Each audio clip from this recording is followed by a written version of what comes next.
What if the biggest mistakes of your life didn't come from the risks you took, but from the risks you quietly avoided? Would you want to know that truth now, while there's still time to change everything? I'm 60 years old, and it took me 30 long, stubborn, beautiful, painful years to finally understand something no one ever sat me down to explain. Something that doesn't show up in graduation speeches or retirement brochures. Something you only learn when the noise fades and the years start asking questions back. And here it is, raw and unfiltered. Most of us don't fail because we're weak, unlucky, or untalented. We fail because we spend decades living a life that looks acceptable from the outside, while quietly starving on the inside.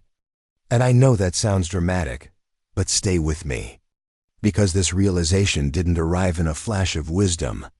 It crept in slowly, through missed trips, postponed dreams, unspoken words, and a constant promise I kept making to myself that one day I would finally live the way I wanted. One day I would travel more, speak honestly, slow down, forgive faster, take care of my body, protect my time, and stop waiting for permission. And that one day kept moving further away like a mirage. Because no one tells you this when you're younger. Life doesn't suddenly give you more time later. It gives you more excuses, and I fell for every single one of them. I worked when I should have rested. I stayed quiet when I should have spoken up. I saved experiences for later like they were items on a shelf that wouldn't expire. And the most dangerous lie I believed for 30 years was that I was being responsible. But responsibility without joy slowly turns into regret. Quietly, politely, without warning. And here's the part that hurts to admit. Especially for people over 50 who pride themselves on strength. I wasn't listening to my own life. I was listening to expectations. Expectations from family, society, even strangers who would never carry the consequences of my choices. And every year I told myself I was being patient. But patience without intention is just procrastination dressed up as virtue, and the cost shows up later in subtle ways. In the stiffness of your body, in the heaviness of your mornings, in the way your heart reacts when you see someone your age doing something you once dreamed about. Traveling freely, starting over, living lighter. And you tell yourself you're happy for them, but something inside aches. Because you recognize a version of yourself you abandoned along the way. And let me be clear, this isn't about money, or luxury, or chasing youth. It's about ownership. Ownership of your remaining time, because at 60, time stops feeling infinite and starts feeling incredibly precious.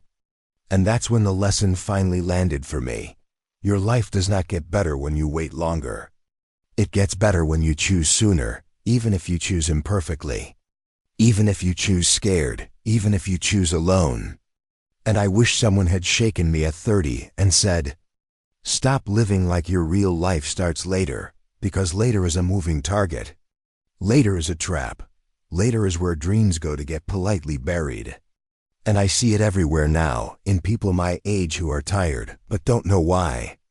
Successful but unfulfilled. Surrounded by others yet quietly lonely, because they spent years being everything for everyone else and almost nothing for themselves. And here's another hard truth I learned too late. Energy matters more than age. Curiosity matters more than comfort, and courage matters more than certainty. And you don't lose these things because you get older. You lose them because you stop using them. Because you convince yourself it's too late, too risky, too selfish. And that belief becomes a self-fulfilling sentence. And yes, your body changes, your pace changes, your priorities shift. But wisdom, real wisdom, isn't about playing small. It's about playing honest, and honesty asks uncomfortable questions like, if I keep living exactly like this, how will I feel 5 years from now?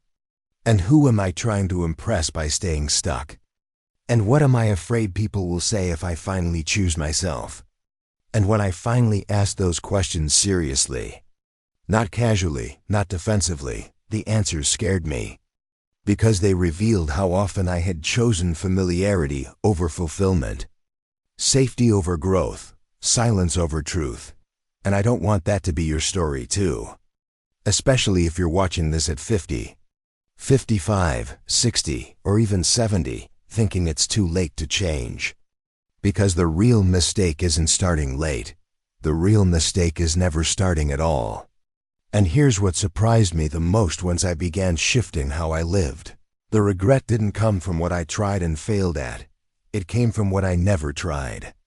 The conversations I avoided, the trips I delayed, the versions of myself I never allowed to exist. And the moment I accepted that, something inside me relaxed. Because I realized I didn't need to fix the past, I needed to stop repeating it. And that's the lesson it took me 30 years to learn. That your life listens to your actions, not your intentions. And no one is coming to give you permission. No perfect moment is scheduled, no universal green light is coming. And if you keep waiting to feel ready, you'll spend the rest of your life rehearsing instead of living. Oh, here's my suggestion, simple but not easy. And I want you to hear it clearly. Choose one thing you've been postponing, not 10. Not someday, just one, and take a small, real step toward it this week. Book the trip, start the walk, have the conversation. Protect 1 hour of your time like it matters. Because it does, and promise yourself this. That you won't wait another 30 years to learn what your heart has been quietly trying to teach you all along.